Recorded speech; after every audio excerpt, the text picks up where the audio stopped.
So this is Living Peace Now. I'm Dr. Rosemary Hyde, and I'm going to facilitate a discussion about, we've been talking about the ways that our brain gets help from our surroundings.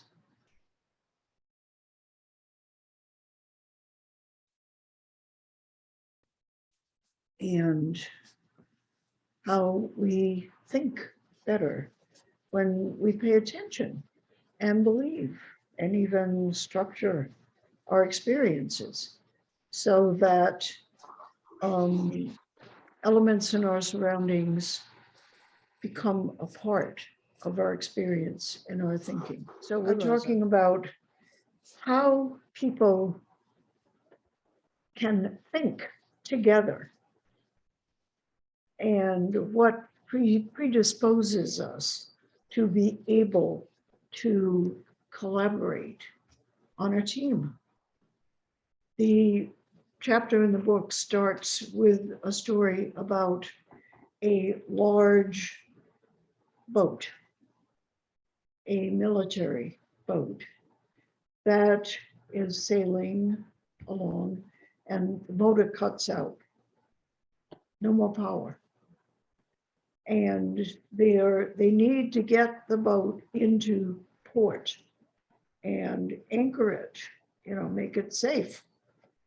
And there's a crew on board, and it needed, they needed to use the waves and the wind, because they couldn't just use their ordinary motor to get the boat into port. And the story was how these 30 guys on the crew, it took them a while to practice how to think together so that in working as a team to, get the boat into the port safely and anchored, they actually were able to do it in about 2 hours' time by working together. And that's a whole nother level of skill than what we as individuals can usually do. But the important thing to realize is that some things are complex enough so that if you can think together as a team, as a group, if you can, really coordinate working together and thinking together, you can get a whole lot more done than any of us can get done on our own. And there are certain circumstances that predispose us to be able to think together and to analyze a situation together and to watch what the other person is doing and know what we need to do to help out. And of course, like everything else, the more we practice it, the easier it becomes. So I haven't finished the PowerPoint presentation for this class, but let's watch what we have. I'm going to share the screen. So obviously a sports team is a group of people who have learned to operate as a team so that the team wins. And each person on the team, even someone who doesn't score the baskets, this is basketball, can be a very important member of the team in defending, in protecting, in opening a way for the guy with the ball to get into a position. The whole team is needed, not just the star. And so That's what this class is about, is okay, how do we make this happen? How do we learn to think as part of a group? And we need to have experience in doing this. For many, many, many people, the experience as we grow up is sports, playing on a team. But, there are many ways. And we just talked a little bit about how a family is a team.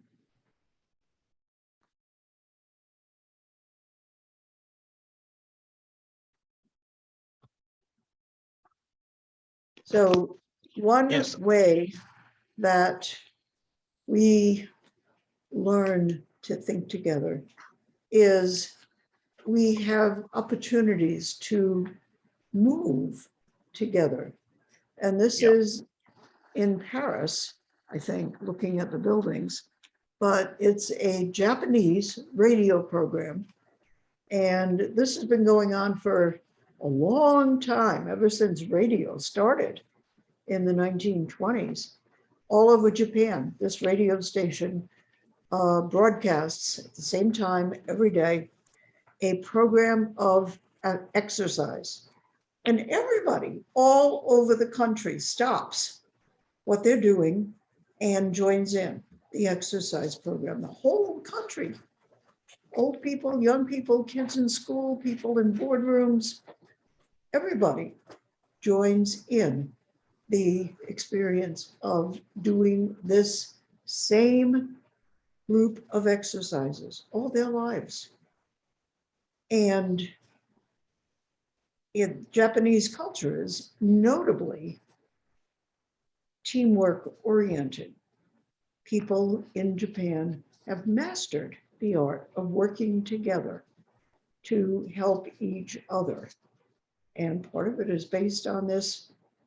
It's a 5-minute exercise program that everybody does on with the radio playing every day. It's something so simple, but it becomes very powerful. There's something about the experience of moving together with other people. You learn habitually to look to the other people, make sure that you're doing it in the right rhythm and you're doing the right activity. You learn to be a part of a group. And that practice in moving together also facilitates people thinking together and perceiving together and just knowing how to be a member of a team. That's something that Americans aren't really good at unless they've been in the military, unless they've been in sports, unless they've been part of a dance group. Those are the main movement together situations in our country. Many people haven't done any of those things. So it's not something that we can rely on, that people have learned how to be part of a team. And at the graduation, we saw that. We saw that there were a lot of people there.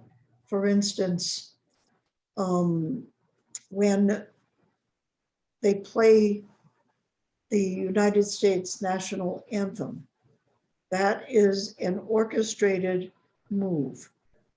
God, we learned it when we were little bitty kids. And every time you hear the national anthem, you stand at attention and you sing it and you stand still and you don't do anything else and you put your hand on your heart. About half the people who were there in the audience stood up and sang the national anthem, and the other half didn't pay any attention to it. It was really interesting because usually I'm not judgmental about other people, but I really felt pretty strongly and negatively about the people who weren't doing that. And to be fair to those people, most of them had come to the United States from other places and hadn't grown up with that national tradition. But it means that, that orchestrated movement that we all learned as children is on its way out. And I don't think there is any replacement for, moving together. So anyway, some scientists said, well, okay, so humans are like 90% chimpanzee and 10% bee, a bee. There's a picture of bees here. I think most people probably have an insect similar to a bee where you are. Am I wrong? Have you seen bees? Of course, I've even seen the Bee, Bee the movie. Oh, okay. Yeah. So bees, as you know, are totally team players. They have no individual lives. They do what they are programmed to by the hive. And the hive is the unit of bee awareness and bee life. On the other hand are chimpanzees. You've heard of chimpanzees, big apes that, have no team spirit whatsoever. They are all individuals.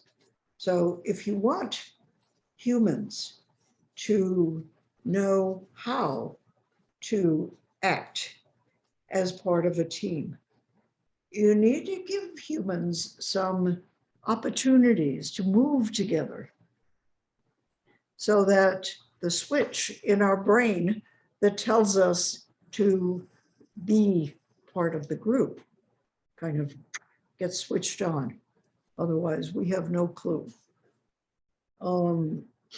So when we move in synchrony, that's an interesting English word based on Greek, means together, in synchrony. Synchronous means together. And synchronicity means things happening together when you don't expect them. And synchronous means that things are coordinated together. So there's several English words related to this. Synchrony, having moved in synchrony, prepares our minds, to notice what other people are doing, because otherwise we're so wrapped up in ourselves that we have no clue. We're just unaware. Having moved in synchrony makes other people seem more friendly, more, like friends or family, makes us open up to them. Having moved in synchrony helps to rein our tendency to go off on our own and to become insensitive to others' needs. And it shows us how to be more like a bee than like a chimpanzee, how to work together for the good of all. And interestingly, as the world evolves, we're seeing that being able to tune in to what others need and what others are thinking and doing, and to become a helpful part of that, is an important aspect of moving beyond war, for instance, moving beyond hostility, moving beyond competition as the prime value. This is something that, as humanity evolves, we all really need to become skilled in. And so any opportunities that we have to move together, whether it's, learning to march in step, whether it's dancing together, whether it's passing things like when something needs to get from here to there and you've got a bunch of people, you can organize a line so that people just pass the item from one to another. And it's a way of getting things quickly to a safe place, or getting people quickly to a safe place. And it's an important aspect of life experience.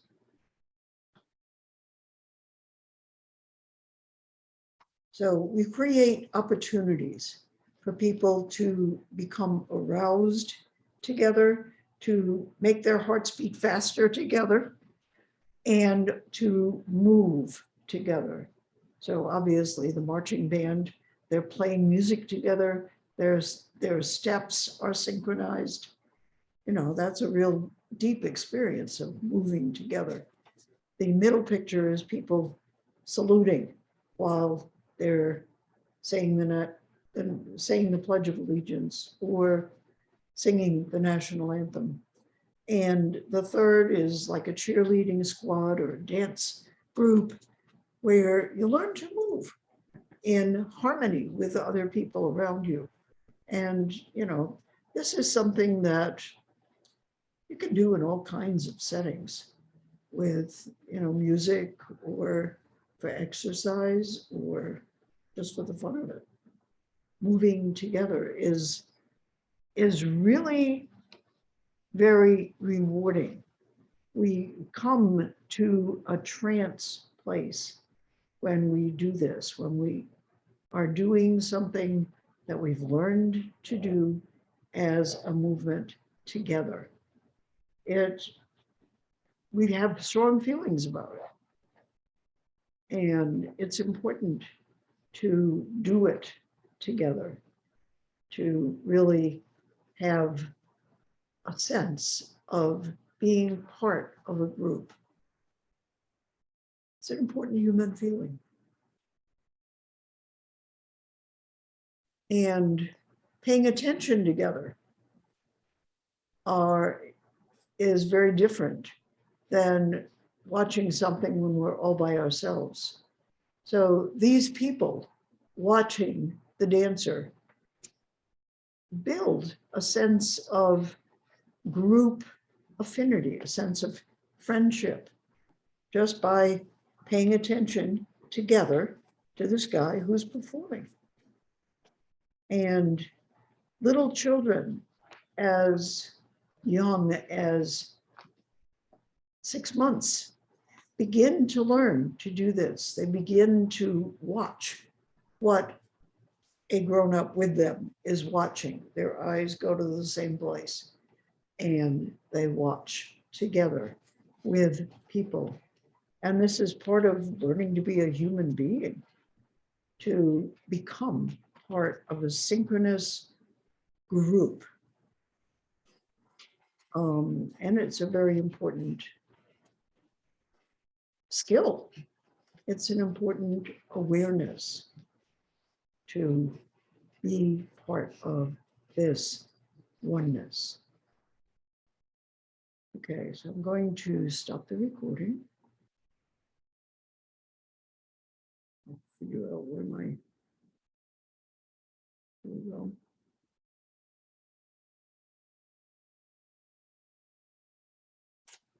I get the pictures out.